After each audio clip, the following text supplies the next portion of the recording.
12.5 million Brits don't have enough money saved for retirement, and most of them don't even realise it. So the question is, are you one of them?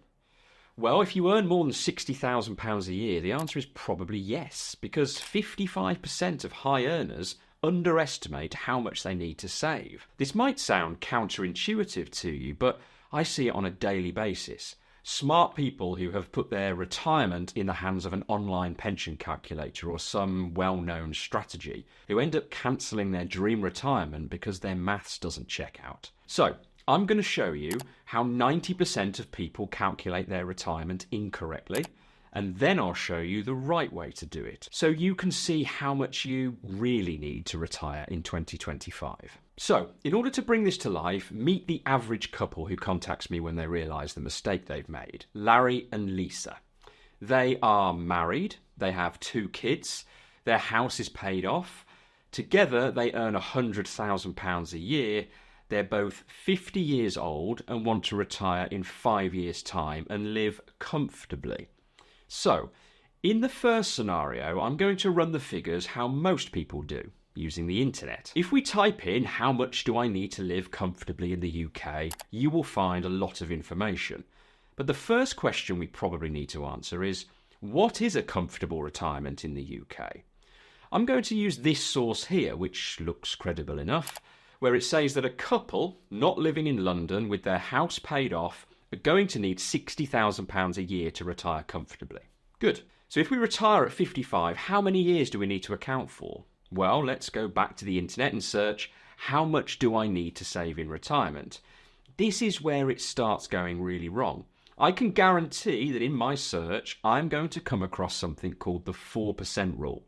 I'd say it's probably the most famous and commonly used retirement calculation, but a lot of people misunderstand how it works, so let's dig into it. If we want to calculate Larry and Lisa's required retirement pot according to the 4% rule, we would need to divide £60,000, the desired annual comfortable retirement amount as mentioned earlier, by 4%.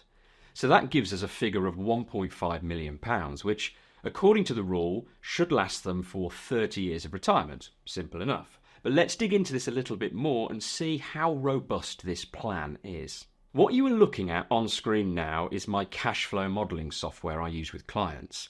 It helps us build unique financial plans, test different assumptions and monitor it all over time. You are currently looking at Larry and Lisa's scenario. They have the £1.5 million the 4% rule says they will need, and will retire at age 55 spending £60,000 a year adjusted for inflation. And broadly speaking, this is reflective of the 4% rule. The blue bars last for 30 or so years before then turning red, which means there is a shortfall after this point. Basically, after 30 years or so, they have a problem. And this brings me nicely onto my first qualm with the 4% rule, and it is something that will get worse with time. If we look up the average life expectancy for a 55-year-old male and female, we can see they come out as 84 and 87 respectively. But for a male, you have a 1 in 4 chance of living to 93, and a female to 95, and a 1 in 10 chance of living to 100.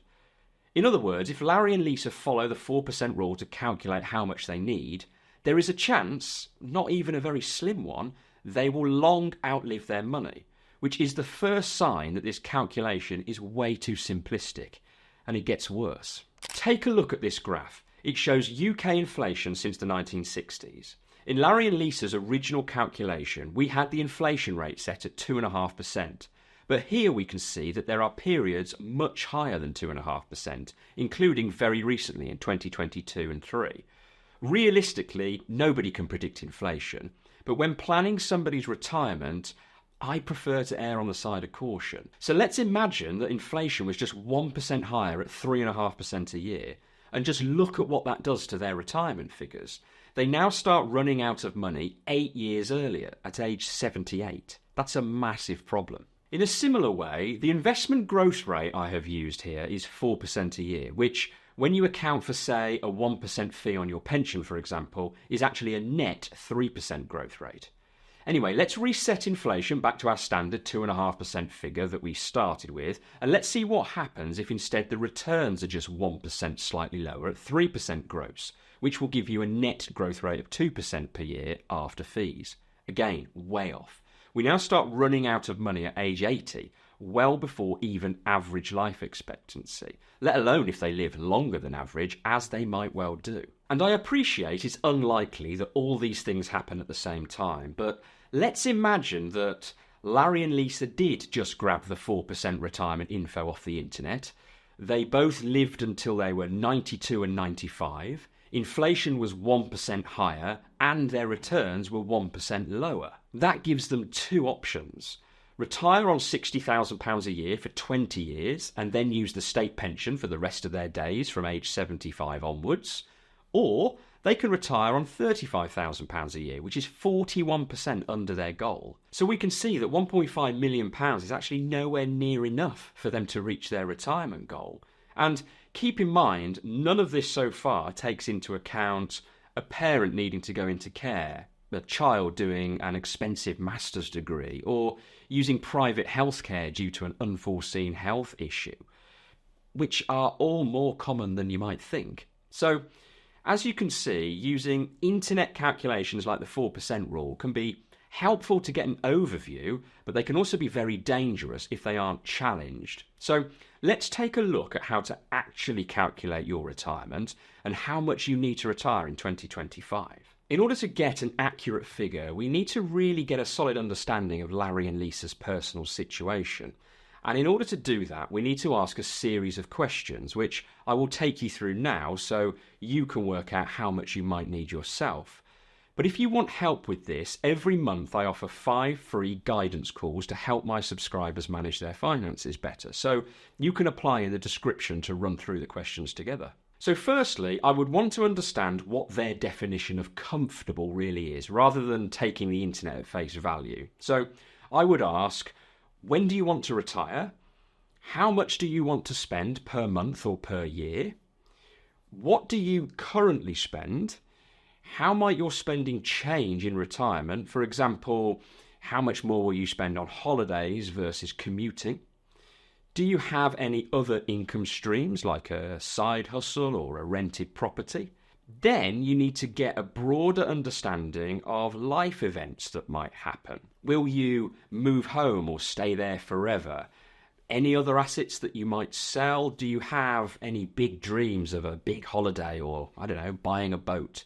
What about any inheritances you might be waiting on? Do you plan on selling a business? How much do you want to leave to your kids, if anything at all? Then, based on the answers and the understanding of their investments, we would work out a sensible assumption for the expected rate of return on the investments, as well as a rough estimate for future inflation.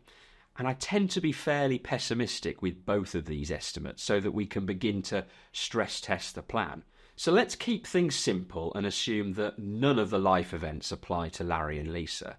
There is one more thing we need to challenge to make sure we get an accurate estimate. And this is something that the 4% rule, Larry and Lisa, and lots of my clients get totally wrong. Most online retirement calculators show a graph where your retirement spending increases over time in line with inflation, which means you end up spending the most money when you are 85 and older. But that completely defeats the point of retiring early. I always suggest planning your retirement in 3 phases, which is very much inspired by this book, Die with Zero, written by Bill Perkins, which I'd highly recommend you read if you haven't. The idea is to front load your retirement spend more in the earlier years and not the other way around. If you don't, you run the worst risk of all, which isn't running out of money, it's not living the most fulfilled life full of all the great experiences you want to have. Nothing could be worse than that. So you can break this down into the go-go years. This is typically between 55 and 70, where you have the most energy and are still in good health, hopefully. This is the time where you go on that no expenses spared holiday to the Seychelles and live the retirement you always dreamed of. Next, the go slow years might be from age 70 to 80. This is where you might start travelling a little less. You are probably not as active as before, but hopefully you're still out on the golf course regularly. And then finally, the no-go years, which is probably 80 and beyond. Here you plan for less activities and less travel, and unfortunately plan for the less exciting stuff like assisted care. So the 4% rule said they needed £1.5 million, whereas even without spending more in the early years and stress testing things like inflation and investment returns, My calculators would suggest they need over £2 million, probably more depending on what those life events might entail. So as you can see, there is at least a £500,000 difference in the two figures, which potentially explains why 55% of high earners are underprepared for their retirement. If you think you might be part of this statistic and are worried about how much you have saved in 2025, I suggest you check out this video next, where I explain the psychological reason behind why you probably haven't saved enough and what you can do about it. Come on, who can resist a mysterious envelope with the answer written on it?